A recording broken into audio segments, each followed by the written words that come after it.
ఉదయకాల ప్రార్థన.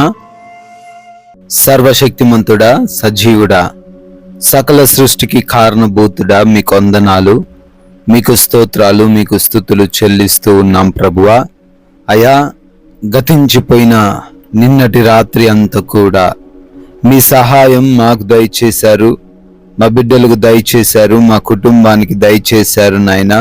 ప్రభువా, మంచి నిద్రతో మమ్మల్ని అందరినీ కూడా సంతృప్తి పరిచారు.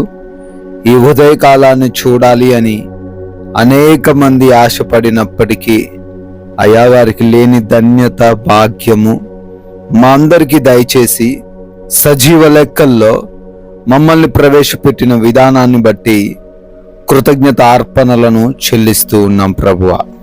ఎస్ లార్డ్, శ్రమ దినమున నీవు కృంగిన ఎడల నీవు చేత కాని వాడవగుదువు అని సామెతల గ్రంథం 24వ అధ్యాయం 10వ వచనం ద్వారా నీ వాక్యము సెలవిస్తూ ఉన్నట్లుగా, అవునయ్యా, శ్రమ వచ్చింది అని, కష్టం వచ్చింది అని, ప్రతికూలతలు ప్రతిరోజు మాకు ఎదురవుతున్నాయని కృంగిపోయి నిరుత్సాహపడిపోయి ఆ శ్రమ నుంచి పారిపోతే అయ్యా మేమేమీ చేయలేము, ఏమీ సాధించలేము, వేటిని పొందుకోలేము అని ఆయన మాట్లాడుతున్నారు. అవునా, ఈరోజు ఎవరైతే కష్టాల్లో ఉన్నారో, కష్టంతోనే వారి రోజును ప్రారంభిస్తున్నారో, ఆకలి బాధతోనే వారి రోజును ప్రారంభిస్తున్నారో, శోధనతోనే వారి రోజును ప్రారంభిస్తున్నారో, వారు కృంగిపోకుండా మీ యొక్క ఆత్మతో ముందుకు సాగి ధైర్యముగా వాటిని జయించుటకు, విజయం సాధించుటకు, గెలవడానికి, శత్రువును ఓడించడానికి బిడ్డలకు సహాయము దయచేయండి. మీ కృప, మీ కాపుదల ఈ రోజంతా బిడ్డలకు అనుగ్రహించండి తండ్రి. అయా, అనేక మంది ఈ ఉదయకాల ప్రార్థనలో ఏకీభవిస్తూ ఉన్నారు. అయా, వారి జీవితము ఈరోజు మీకు సమర్పిస్తూ ఉన్నారు. అయా, వారు మీ వైపు చూస్తున్నారు. కార్యాలు వారి జీవితంలో జరిగించండి. ఈరోజు ఎన్నో ప్రతికూలతలు, ఎన్నో అసాధారణమైనటువంటి పరిస్థితులు వారు ఎదుర్కొనబోతూ ఉండగా వాటిని చూసి అయా భయపడకుండా ముందుకు సాగడానికి సహాయము దయచేయండి.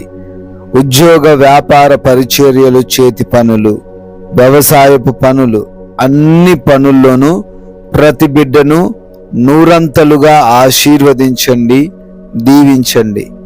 క్రొత్తగా ఈరోజు పనులు ప్రారంభిస్తూ ఉన్నారు, వారిని, వారి యొక్క పనులను ఆశీర్వదించండి. ఆగిపోయాయి అనుకున్న కార్యములన్నీ కూడా అయా మరలా నూతన పరచమని బ్రతిమాలుకుంటున్నాము తండ్రి. అదేవిధంగా తండ్రి, ఈరోజు మా ప్రయాణాలను బట్టి అడుగుతున్నాము, రక్షణ దయచేయండి ప్రభువా. అయా, ఎన్నో ప్రమాదాలు, ఎన్నో అపాయాలు అయా మార్గం మధ్యలో ఉన్నాయి. వాటికి ఎవరు చిక్కుబడకుండా క్షేమముగా వెళ్ళి సురక్షితముగా మరలా గమ్యస్థానాలకు, వారి గృహాలకు చేరుకోవడానికి సహాయం దయచేయండి నాయన. ఆకలి బాధలు లేకుండా, అనారోగ్య సమస్యలు లేకుండా, ఆర్థికపరమైన కష్టాలు, ఇబ్బందులు ఎవరిని పలకరించకుండా కృప చూపించండి.